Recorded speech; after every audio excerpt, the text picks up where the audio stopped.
right, so hello everyone. I'm Shatoyia Jones, founder and CEO of Ordinary Influence and the First Ladies of Poverty Foundation. My trusted topic is Confidence 101, Love Yourself First. But before I get started, I'm going to tell you a little bit more about myself, which you can find on my Ordinary Influence page. So I am reigning Miss Massachusetts 2019 American Woman of Service. I am a social systems entrepreneur, educator, motivational speaker, social good lifestyle blogger, budding podcast host, philosopher, and model. I do most of my volunteer work with my new foundation, the First Ladies of Poverty. I do press coverage to different conferences. I'm actually going to one in June for young entrepreneurship, and I've done a variety of different things, which you can explore this page if you would like. Had a lot of my gallery, my achievements, my work I'm doing now. You can book me to speak or host here, and a lot of my awards and honors. The most recent, the Next Gen Sherman Scholarship recipient, and Media Impressed. So, without further ado, if you have any more questions afterwards and you want to get to know me more, you can contact me via Instagram or email, which I think would be at the end of this presentation. So, without further ado, let's get started.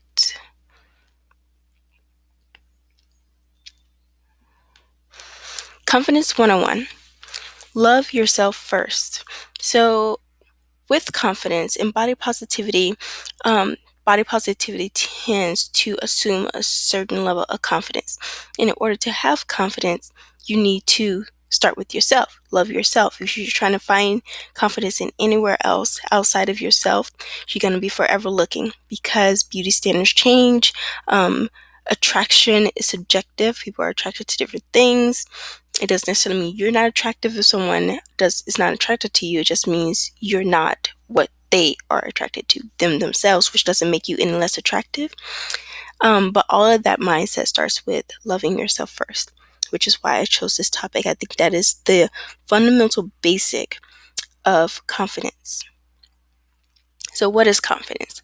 Confidence, just like beauty and attraction, is very subjective. So you have to define that for yourself. What I think confidence is, it is the ability to be comfortable, safe, and secure in your own skin.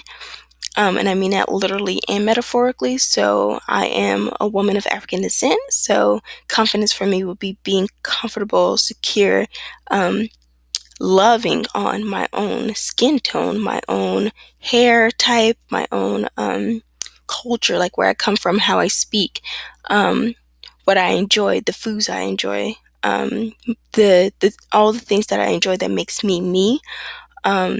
Owning that and embracing that and walking in that without a doubt, without self-hate in my mind or in my heart, just really loving who I am and being very comfortable in a room or in a space where, maybe I wouldn't be accepted for being who I was. That to me is confidence. I guess I'll speak for myself. How do I show this type of confidence? I do not care. I realized this recently. I do not really care what people think about me. I think I'm definitely open to constructive criticism, because I'm always developing, improving, and growing as a person. But I really don't care in general what people think about me, especially if it's negative or if it's not warranted, if it's ignorance. I think when you look at attraction, when you look at what people have to say about you, you have to learn how to separate the constructive criticism from the I want you to feel bad about yourself. I want you to hate yourself. I want you to feel inferior than I am.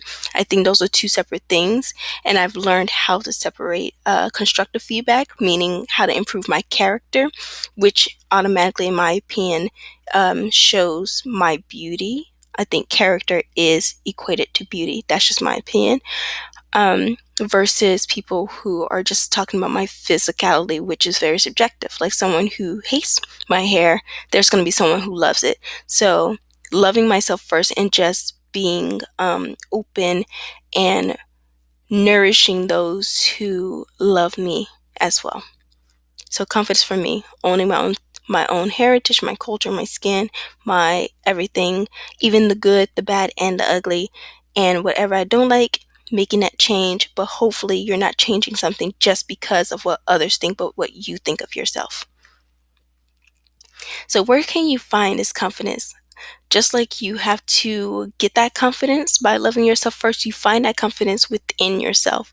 So I have definitely made a list of things that I like about myself and things I don't like about myself. In fact, I recommend you do that, and be like 100% raw, real, and honest. And that's very difficult for some of us because we want to have this image of ourselves. And I think confidence for me too comes from not having an image of myself as like this holy, good, infallible, like person, understanding that I am imperfect, understanding that I will do things that I don't like in the end, or things I wish I had said that I could take back, or like there's all these different parts of me that don't make up the whole of me that I don't like. And so making that list, facing those things head on, what I like about myself, what I love about myself, what I hate about myself. And I skip dislike because I want hate to be, because some things we dislike are because of what people have said to us. So things that you hate means things that you yourself just you can't live with, you don't want to live with, and hopefully it's not because of what someone else said. So for me, things I like about myself, I like that I am ambitious. I like that I am resilient. Actually, I love that I'm resilient. I love, well, I guess for me, it's not even a like, it's a love or hate. So I love that I'm ambitious. I love that I'm resilient. I love that I stand up for myself. I love that I stand up for what I believe in.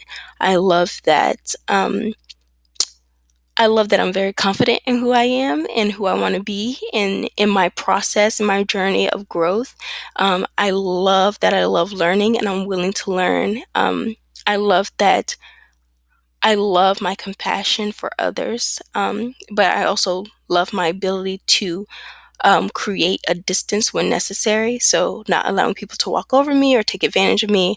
I really love that part of myself. Things I hate about myself. I hate that, um, well, actually, I don't hate that much. I'm pretty awesome. No. I hate that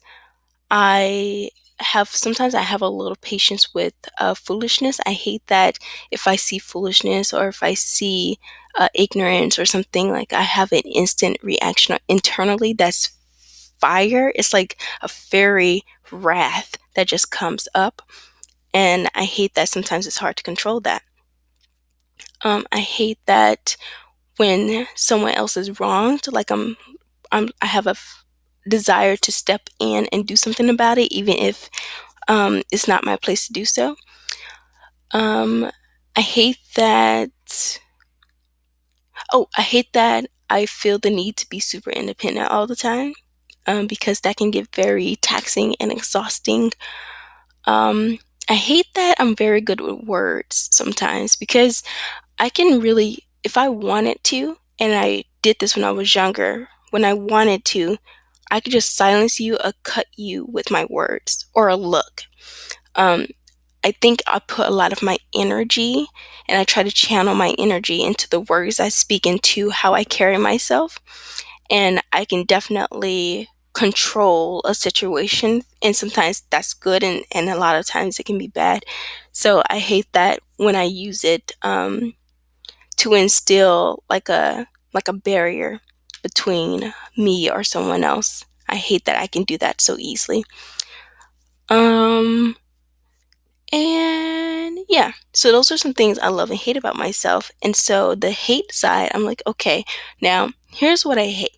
And it has nothing to do with what anyone else thinks about me, what anyone else said about me. This is just what I feel about myself because this is what I feel. And so I say, okay, here's this list. Here's what I don't like. What can I do to progress myself into who I want to be, the person I do like or do love, a person I would want to be around myself. And I have definitely finally done that. Like, I've finally become someone I want to be around myself. And that now has boosted my self-confidence, because I say it all the time, I feel like I am an awesome person to be around. Like, I feel, and not being arrogant, which is something someone would take as arrogance, but I think, again, that's thinking about what someone else thinks about you. I don't think I'm arrogant. I think there's a level of self-confidence where there isn't anything that could dismantle that level of confidence, unless I choose to allow it to dismantle that confidence. And so being in control of who I am and how I feel and what I allow to change that, I think, is where you can find that confidence. So it's you. In short, it is you. You find that confidence within yourself. It starts with your brain. Reprogramming your mind to be more mindful of what you feel about yourself and what you think, outside of what someone else has told you how to think or how to feel about yourself, or how you should see yourself. Like, how do you see yourself outside of all the other influences? Just you. What do you think? And that's how you find that self-confidence. Once you find it, you improve your strengths, the things you love, and then you dismantle the things you hate and change it. How do you keep it? So how do you keep confidence? For me, how do I keep confidence? I, upon making this presentation, I wrote these questions that I know they're important to keep in mind with confidence.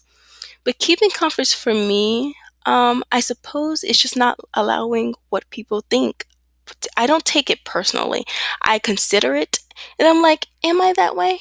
Do I intend to come off that way? Now if I came off a certain way, I do apologize, because you can never know what things trigger a person or how someone's going to take something. So you do apologize for their feeling that you did or whatever. But if you don't think you did something, if it wasn't your intention, it's not for you to take personally, because you can't please everyone. That's just a fact. And honestly, you don't want to please everyone, because then you would be in a very tough spot in life if that's what you wanted, for everyone to like you. For someone like me, who's always doing something unconventional or um, against all odds, I think I'm not going to be liked for so many different reasons, outside of my ethnicity, which is a whole thing in itself. And so I think I keep my confidence because I sincerely could care less, unless it's constructive criticism that's going to help me grow into the person I'm trying to be, the leader I'm trying to be. Whatever has been said or done to me that doesn't push me in that direction, I literally can care less about it. So I guess then you need to determine, in order to keep your confidence, you need to determine who you want to be, the leader or the person you want to be, and then determine what someone says or what someone does. Is that leading you on that path to being who you want to be? And if not, then guess what? Don't take it personally. Let people think or say what they want, because you can't control that. And then you move on with your life. You don't always have to react to everything that's said or done to you. And I think for me, my confidence has been intact because of that. I filter what I allow myself to consider. I filter what I allow myself to believe. I filter what I allow myself um, to even take to heart, like to put in my heart and to let fester. I love peace. I prioritize peace. And so I will do whatever necessary to protect that internal and external peace. Um, and I think that goes into my confidence too, protecting that peace within myself, within my mind, within my heart, within my space, allows my confidence to remain intact as well. Sisterhood versus society. So, being of African descent, sisterhood is super important in my culture. Even though historically we've been put against each other, and a lot of that carries out over generations. Like, for instance, if one of us starts a business, we would rather support a European American business versus our own, because that's just how, like, the European American version is supposed to be the best. So we've been programmed to be that way. And I think as women too, we've been programmed to be against each other. We've been programmed to see jealousy, to be catty, like those whole stereotypes of women. Not all of us are like that, but that is sometimes what we're programmed to believe we have to do. We have to compete. There can't be two at the top, or three or four, or whatever at the top. There's only one. And so I think, again, thinking about how other people see you versus how you see you, or how other people see your community versus how you see your community, you have to filter those things out and determine for yourself. So it goes back again, it starts with you. Determine for yourself what you're going to allow to influence your behavior, your mindset, your existence in this world, how you navigate this world. I choose sisterhood, and I choose the sisterhood in which we build each other up, in which I believe all of us can be at the top, in which I believe all of us are beautiful in our own way, in which I believe we all have something unique to give. I do not choose society, because society has this agenda, right? And it's not an agenda that's harmonious. And so you have control, you have power, you have greed, you have inferiority and superiority, you have status. None of those tend to end in community, like of, well, I would say, let me be specific, because we are a community. Society is a community, but it's not a healthy one. So it doesn't result in a healthy community of economic sharing and prospering. So it's like we can't all prosper. There has to be people at the top and people at the bottom, or there has to be someone who's best and someone who's not. There has to be a standard that is better or is the best, and everyone else has to live up to that standard. And so I choose a sisterhood that dismantles all of those myths and allows all of us to grow and be at the top. So a perfect example is recently yesterday, I had the First Ladies of Poverty Foundation launch. So First Ladies of Poverty Foundation is my new foundation that I founded alongside of my business. And as you can see in this picture, we are in a circle and we're talking about our experiences. So we have the women of color over here, who are talking about their experience as women of color and how they navigate the world and the things that mean most to them. And then you have our allies over here who came to support and listen and give their perspective and just have this conversation that no one really wants to do, that most people shy away from, and to actually sit down and face the things that we've done that has hurt generations and generations of individuals, without being on the defense, without feeling like it's bad to say that, yes, you still have some like racist or sexist or whatever beliefs, some prejudice, even if it's subconscious. Just being able to sit down and talk about these things and work together to dismantle these things. So going back to being confident in who you are, if you have things you don't like about yourself, you have to name them before you can actually change them. And the things you love about yourself, you have to cherish and nurture those things if they make you the person that you want to be. Sometimes the people we want to be too, we don't realize that they have characteristics that technically we actually don't want. So we also be careful about who we want to, naming who we want to be and what we want to be, before we can start changing and transforming into that person, making sure that person is someone who's going to be of positive influence in the work that we're trying to do.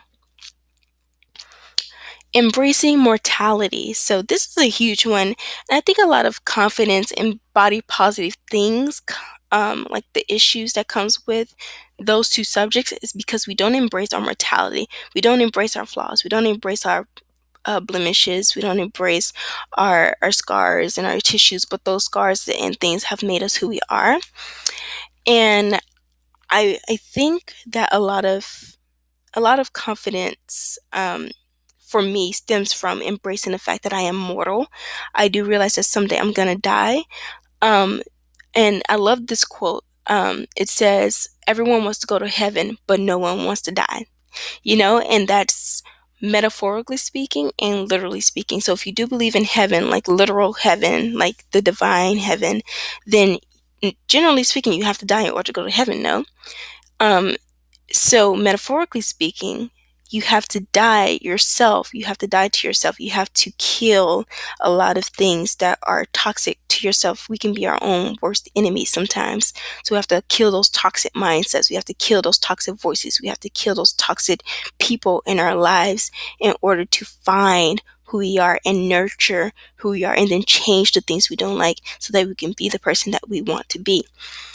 And so, again, it starts with you. Like you have to make the decision. If someone's toxic in your life, you have to cut them off. It's like a branch. If there's a rotten branch on your tree that's stopping that branch from growing, you can either say, "Oh no, I love this branch. I love this bacteria or whatever that's on this branch. I cherish it, whatever," and allow that branch to wither into nothing, or you can cut that part off and let it thrive. It's the same thing with mortality. You can try and embrace immortality, get your surgery, do all these crazy things to your body, to yourself, or you can embrace the fact that you are mortal, you're a human, and that's actually what makes you beautiful. Perfect is so boring, and it's perfect isn't for human beings. We weren't made to be perfect. If we were perfect, we wouldn't need each other. We wouldn't need anything. And I think that's a terrible way to live. And I should know because I've always tried to be super independent and just do everything on my own. And I've done that for a while. And now I'm allowing people I trust selectively, I've chosen to allow into my life to help me live a more community based life.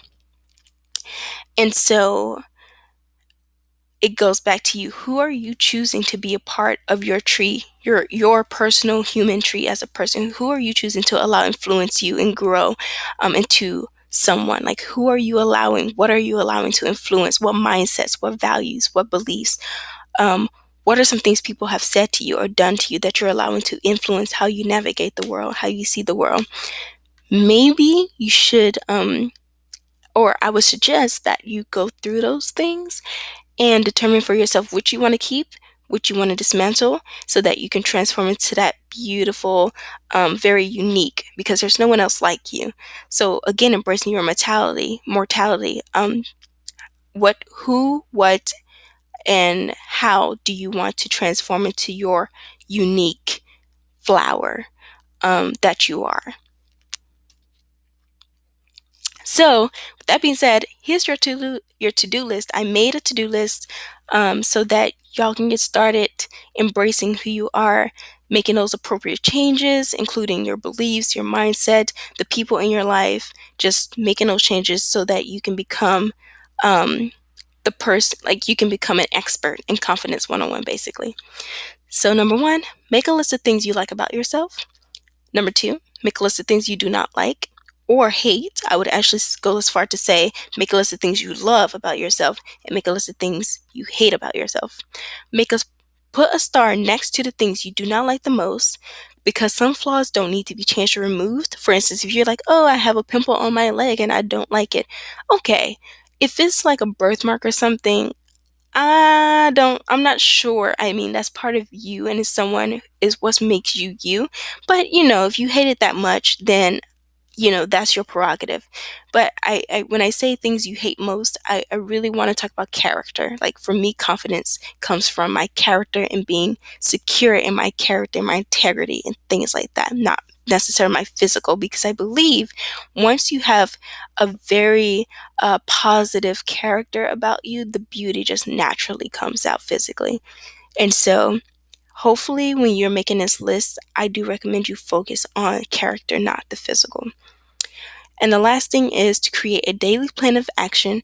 So, I didn't mention this before, but confidence for me is a daily practice. Like, I have to remind myself that sometimes I have to remind myself that some things aren't worth fighting, some things aren't worth um, standing up for. For instance, if someone says something negative to you, sometimes silence is good. It is, because if you say something it could start something else that you could have avoided by just not saying anything. So also knowing when to speak up and when to kind of just have a presence about you that makes you stand your ground without actually speaking. So this is a daily thing for me.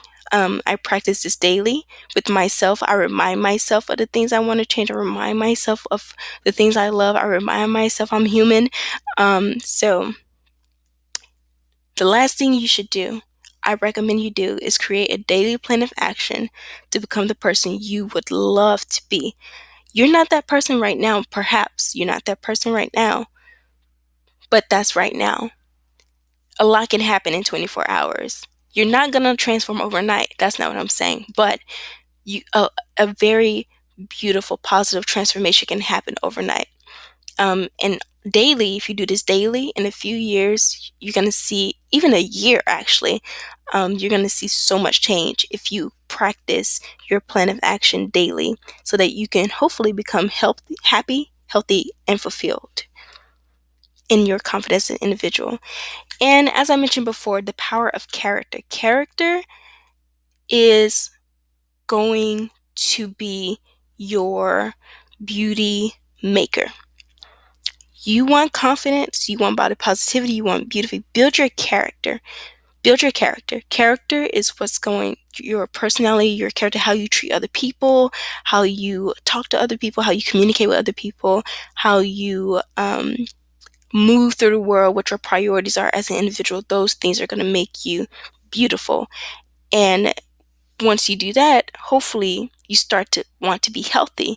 And character and health should be the most important things in terms of beauty and confidence and body positivity. And I highly recommend that you daily work on your character, who you are as a person, how you interact with other people, how you treat other people, and then work on your health. Your health is wealth. And I promise you, healthy people are happy people who are beautiful people. So here's my everyday mood. This is one of the things I do daily. I remind myself daily is that if I truly believe I am a person who can bring positivity in someone else's life, who tend to emit positivity and happiness, here's my mood. Sometimes I feel discriminated against, but it does not make me angry. It merely astonishes me. How can anyone deny themselves the pleasure of my company? It's beyond me. And that is a quote from Zora Neale Hurston, who is an African-American poet and writer. And so that is how I feel every day. And I have to make sure I live up to that in my attitude and how I navigate my space and my world. And it's pretty much my confidence comes from how can anyone deny themselves the pleasure of my company. If I'm discriminated against, I don't take it personally anymore, because I do believe if I was in their company, I would be making a positive difference in their lives, not a negative one. So, all right, final words. Develop yourself into someone you will want to be around, be inspired by, or look up to. Develop your character and your health, and everything else will fall into place. So thank you so much for listening to what I had to say about confidence and body positivity. If you're interested in booking a life coach to help you on a journey to self-confidence, success, fulfillment, and unadulterated happiness, email right here, thefirstladyofpoverty@gmail.com, to inquire about rates, packages, and more. Also follow at Ordinary X Influence. The company itself is Ordinary Influence, but it has an X right there, so follow Ordinary Influence and the First Lady of Poverty. And that is the end of this course, workshop, class, whatever it is. So I hope this was helpful. If you have any questions, comments, or concerns, if you have any feedback you want to give, just send me a feedback via the email that was listed right here. Just send me some feedback there, send me some questions, comments, some concerns, anything you may have been thinking, and I will get back to you.